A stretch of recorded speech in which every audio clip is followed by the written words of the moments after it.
9 SNEWSHD special story Jagtial 400 ఏళ్లుగా నిత్యం వెంకటేశ్వర స్వామికి జలాభిషేకం. సుమారు 400 ఏళ్లుగా ఓ గుట్టపై గుహల్లో స్వయంభుగా వెలసిన శ్రీవెంకటేశ్వర స్వామికి నేచురల్గా నీటితో అభిషేకం జరుగుతోంది. ఇది జగిత్యాల జిల్లా వెల్గటూర్ మండలం స్తంభంపల్లి గ్రామంలో ఉంది. ఆలయ ప్రధాన అర్చకులు ఉంజలి పవన్ కుమార్ 9 SNEWSHD ద్వారా ఆలయ చరిత్రను తెలియజేశారు. మీకు ఈ ఆలయ చరిత్ర గురించి తెలిస్తే కామెంట్ చేయండి. వెల్గటూరు మండలం స్తంభంపల్లి గ్రామంలో శ్రీ లక్ష్మీ పద్మావతి సమేత శ్రీ వెంకటేశ్వర స్వామివారి దేవాలయం. దాదాపు స్వామివారు 300 నుంచి 400 సంవత్సరాల చరిత్ర కలిగినటువంటి ఈ దేవాలయం. ఇక్కడ మా వంశస్థులు అనువంశస్థులు అందరూ కూడా అనేక రకాలైనటువంటి పూజలు నిర్వహించడం జరిగింది. ఇప్పటికి కూడా అదే వంతుగా కార్యక్రమాలు కూడా మేము నిర్వహిస్తున్నాం. ముఖ్యంగా స్వామివారు ఇక్కడికి అమ్మవారితో సహా వేటకై వచ్చి ఇక్కడనే వెలవడం జరిగింది.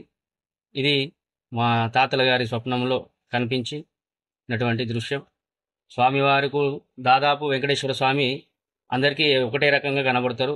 కానీ ఇక్కడ విచిత్రంగా తను వేటకై వచ్చిండు కాబట్టి తన వెంబడి యుద్ధానికి మన వేటకు వస్తే ఎలా ఉంటాయో అలాంటి మీకు చూడొచ్చు. అలాంటి ఏంటి అంటే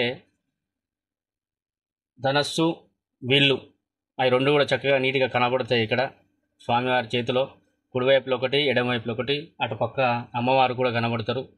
అవి మీరు చూడొచ్చు. స్వామివారికి రెండు వైపులా నీటి పాయలు వస్తాయి. కుడివైపున వచ్చేటువంటి పాయ ఒక సొరంగ మార్గానికి వెళ్తుంది. ఎడమ వైపు నుంచి వచ్చేది మనకు బయటికి కోనేరుగా కనబడుతుంది. ఇది స్వామివారి వైభోగం. మనకు బ్రహ్మోత్సవాలు మాఘమాసంలో పౌర్ణమి వద్ద వచ్చే ద్వాదశి రోజు కళ్యాణం ఉంటుంది స్వామివారిది. తర్వాత పౌర్ణమి తెల్లారి పాడెమి రోజు స్వామివారి రథోత్సవం ఉంటుంది, జాతర ఉంటుంది. సాయంత్రం అక్కడ కింద రథోత్సవం కూడా నిర్వహిస్తాము. ఇలా వైభవంగా స్వామివారి కార్యక్రమాలు బాగా అద్భుతంగా జరుగుతాయి.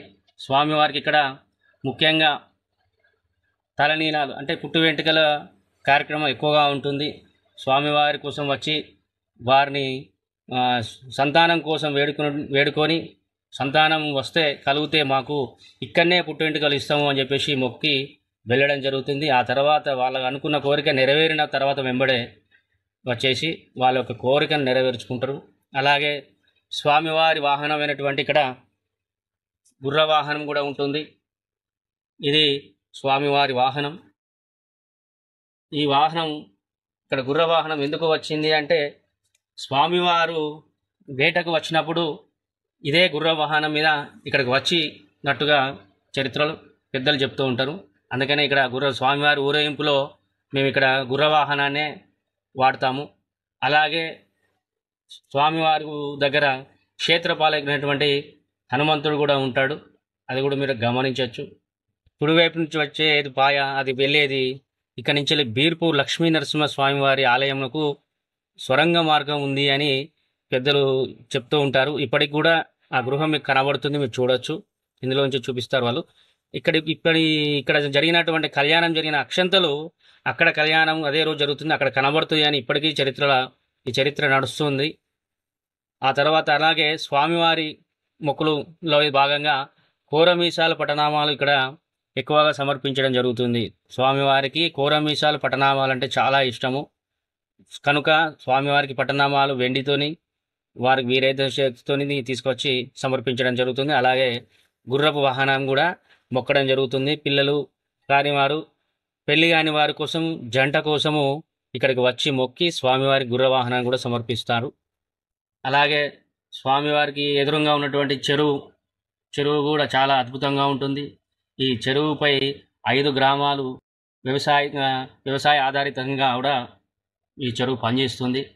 ఇక్కడికి వచ్చిన వారికి వాతావరణం కూడా ఉల్లాసంగా ఉంటుంది. చక్కగా వనభోజనాలకు వచ్చేసి ఇక్కడ స్వామివారి మొక్కులు చెల్లించుకొని ఇక్కడే భోజనం చేసి సాయంత్రం వాళ్ళ వరకు ఉండి వెళ్తూ ఉంటారు.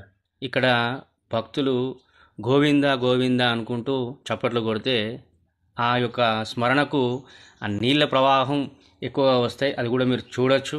చాలా అద్భుతమైనటువంటి ఆలయం ఇది. ఇక్కడ జరిగేటువంటి ఆచారాలు కూడా, కార్యక్రమాలు కూడా చాలా బ్రహ్మాండంగా జరుగుతాయి.